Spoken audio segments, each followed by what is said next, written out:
കർത്താവേ, അരുളിച്ചെയ്യണമേ. ഞങ്ങൾ കേൾക്കുന്നു. ചില പാപങ്ങളിൽ നിന്നും വിട്ടുമാറാമെന്ന് ഞാൻ എടുത്ത പ്രതിജ്ഞ എനിക്ക് പലപ്പോഴും പാലിക്കുവാൻ കഴിഞ്ഞിട്ടില്ല. അതിലെനിക്ക് വളരെ വിഷമമുണ്ട്. എന്തുകൊണ്ടാണ് കർത്താവേ പാപത്തിൽ നിന്നുള്ള പിന്മാറ്റം എനിക്ക് സാധ്യമല്ലാതെ വരുന്നത്? പ്രിയ കുഞ്ഞെ, പാപങ്ങളുമായുള്ള നിന്റെ പോരാട്ടങ്ങൾ പരാജയത്തിൻ്റെ ലക്ഷണമായി ഒരിക്കലും കാണരുത്.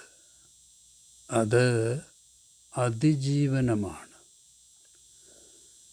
ചില ശുഭലക്ഷ്യങ്ങളും താല്പര്യങ്ങളും നിന്റെ മനസ്സിലുള്ളതുകൊണ്ടാണ് തിന്മയ്ക്കെതിരെയുള്ള പോരാട്ടങ്ങൾക്ക് നീ തയ്യാറാകുന്നത്. അതിൽ ഞാൻ വളരെ സംതൃപ്തനാണ് കുഞ്ഞെ. നിന്റെ ശക്തി കൊണ്ട് മാത്രം നിനക്ക് വിജയിക്കുവാൻ കഴിയില്ല. എൻ്റെ കൃപ നിന്നിൽ പ്രവർത്തനക്ഷമമാകുമ്പോൾ മാറ്റവും മോചനവും വിജയവുമൊക്കെ സാധ്യമാകും. എന്നെ കൂടാതെ നിനക്ക് ഒന്നും സാധ്യമല്ല, സാധ്യമാവില്ല. ബലഹീനമായ ജഡവും ഒരുക്കമുള്ള ആത്മാവും തമ്മിലുള്ള യുദ്ധം ജീവിതത്തിൻ്റെ അന്ത്യം വരെ തുടർന്നു കൊണ്ടിരിക്കും. ഈ ആന്തരിക യുദ്ധത്തിൽ നിന്റെ വിൽ പവർ കൊണ്ട് നിനക്ക് വിജയിക്കാൻ കഴിയില്ല. നീ എന്നിലും ഞാൻ നിന്നിലും വസിക്കുമ്പോൾ നിഷേധശക്തികളുടെ പടക്കൂട്ടത്തെ നമ്മൾ ഒരുമിച്ച് നേരിടും കുഞ്ഞെ. കർത്താവേ, അങ്ങയുടെ മക്കൾ മാനസാന്തരപ്പെടുകയും വീണ്ടും വീണ്ടും വീണുപോവുകയും തീരുമാനങ്ങളിൽ പരാജയപ്പെടുകയും ചെയ്യുമ്പോൾ അങ്ങയ്ക്ക് വിഷമം തോന്നാറില്ലേ? ഞാൻ എൻ്റെ മക്കളെ അവരുടെ വീഴ്ചയുടെ പേരിലല്ല, പശ്ചാത്താപത്തോടെ മടങ്ങി വരുന്നതിൻ്റെ അടിസ്ഥാനത്തിലാണ് എപ്പോഴും വിലയിരുത്തുന്നത്. പത്രോസിനോട് 7 പ്രാവശ്യമല്ല 70 പ്രാവശ്യം ക്ഷമിക്കണമെന്നാണ് ഞാൻ പറഞ്ഞത്. നീ അത് വായിച്ചിട്ടുണ്ടാകുമല്ലോ. അങ്ങനെ പറഞ്ഞ ഞാൻ എൻ്റെ മക്കളുടെ അപരാധങ്ങൾ ക്ഷമിക്കാതിരിക്കുമെന്ന് കരുതുന്നുണ്ടോ? എൻ്റെ ദീർഘക്ഷമ അനന്തമാണ് കുഞ്ഞെ. നിങ്ങളുടെ ജഡം ബലഹീനമായതുകൊണ്ടാണ് ആത്മാവിനെ ശക്തമാക്കുവാൻ സഹായകനായ ആശ്വാസപ്രദനെ ഞാൻ എൻ്റെ മക്കൾക്ക് നൽകിയിരിക്കുന്നത്. അവനെ നിങ്ങൾ ഹൃദയം തുറന്ന് സ്വീകരിക്കണം, അവനിൽ ആശ്രയിക്കണം. കുഞ്ഞെ, ഒരു കാര്യം നീ മറക്കരുത്. ഞാൻ ഹൃദയത്തെ സൗഖ്യമാക്കുന്നവനാണ്. ഹൃദയം സൗഖ്യമാക്കുമ്പോൾ പാപസ്വഭാവങ്ങളും മനോഭാവങ്ങളും നിഷേധചിന്തകളും വികാരങ്ങളുമൊക്കെ സുഖമാകും. വായിൽ നിന്ന് വരുന്നത് ഹൃദയത്തിൽ നിന്നാണ് പുറപ്പെടുന്നത്. അത് മനുഷ്യനെ അശുദ്ധനാക്കുന്നു. ദുശ്ചിന്തകൾ, കുലപാതകം, പരസംഗം, വ്യഭിചാരം, മോഷണം, കള്ളസാക്ഷ്യം, പരദൂഷണം ഇവയെല്ലാം ഹൃദയത്തിൽ നിന്നാണ് പുറപ്പെടുന്നത്. ഇവയാണ് ഒരുവനെ അശുദ്ധനാക്കുന്നത് എന്ന് നീ വായിച്ചിട്ടില്ലേ? കർത്താവേ, എൻ്റെ വീഴ്ചകളിലും നീ എന്നെ കൈവിടുന്നില്ല എന്നുള്ളത് എനിക്ക് വളരെ ആശ്വാസമാണ്. കുഞ്ഞെ,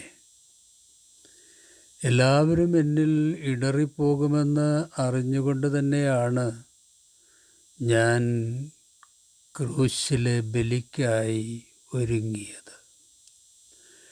ഇടറിപ്പോയവരെ ഉയർപ്പിക്കാൻ ഞാൻ ഉയർത്തെഴുന്നേറ്റു. ചിതറിപ്പോയവരെ എല്ലാം ഞാൻ കൂട്ടിച്ചേർത്തു. ഇന്നും എൻ്റെ ആത്മാവ് അത് തുടർന്നു കൊണ്ടിരിക്കുകയാണ്. അതുകൊണ്ട് എൻ്റെ മക്കൾ ഇനി ഒരിക്കലും പാപത്തിൻ്റെ അടിമകളല്ല. ധൈര്യമായി ചുവട് വെച്ച് നിങ്ങൾ മുന്നോട്ട് പോയിക്കൊള്ളൂ. എൻ്റെ മക്കളുടെ വീഴ്ചകളിൽ താങ്ങും കരങ്ങളുമായി ഞാൻ എപ്പോഴും കൂടെ ഉണ്ടായിരിക്കും. ഞാൻ നിങ്ങളിൽ ആരംഭിച്ച ശുഭനിയോഗം പൂർത്തിയാക്കാനും നിവൃത്തിയാക്കുവാനും മക്കളെ ഞാൻ കൂടെയുണ്ടാകും. So don't give up, get up. ജീവിതയാത്രയിൽ നിങ്ങളൊരിക്കലും തനിച്ചല്ല. അകലാത്ത സ്നേഹിതനായി ഞാൻ എന്നെന്നും കൂടെയുണ്ടായിരിക്കും. എന്നോടൊപ്പം വരൂ, നമുക്കൊരുമിച്ച് യാത്ര തുടരാം. പ്രിയ സഹോദരങ്ങളെ, പാപവീഴ്ചയും പോരാട്ടങ്ങളും നമ്മിൽ പരാജയബോധവും നിസ്സഹായ ചിന്തയുമൊക്കെ പലപ്പോഴും ഉണ്ടാക്കിയേക്കാം. പക്ഷേ നമ്മുടെ കർത്താവ് നമ്മെ ഒരിക്കലും കൈവിടില്ല. വഴിതെറ്റിപ്പോയവരെ സ്നേഹപൂർവം നമ്മുടെ ഇടയൻ പിന്തുടർന്നു കൊണ്ടിരിക്കും. നമ്മുടെ പശ്ചാത്താപങ്ങളിൽ അവൻ്റെ കൃപ നമ്മളിലേക്ക് ഒഴുകിയെത്തും. ആത്മീയ വളർച്ച ഒരിക്കലും നേർപ്പാതയാണെന്ന് നമ്മൾ ചിന്തിക്കരുത്. വളവും തിരിവും ട്വിസ്റ്റും യൂടേണുമൊക്കെ ജീവിത പാതകളിലെ അനിവാര്യതകളാണ്. അപ്പോഴൊക്കെ വഴിയൊരുക്കി വഴി നടത്തുന്ന വടിയും കോലുമായി നമ്മുടെ ഇടയൻ നമുക്ക് മുൻപിലുണ്ടാകും. പിന്നെ എന്തിനാ പേടിക്കുന്നേ? പാപവീഴ്ചകളിൽ എഴുന്നേൽപ്പിക്കാൻ ഏലിയാവിനും യോനയ്ക്കും ദാവീദിനും പത്രോസിനും കൈനീട്ടിയ നമ്മുടെ കർത്താവ് നമ്മോട് കൂടെയുണ്ട്.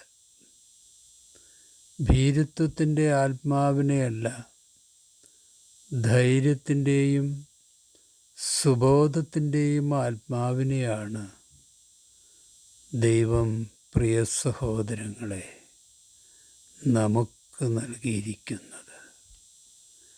പിന്നെ എന്തിനാ വിഷമിക്കുന്നത്?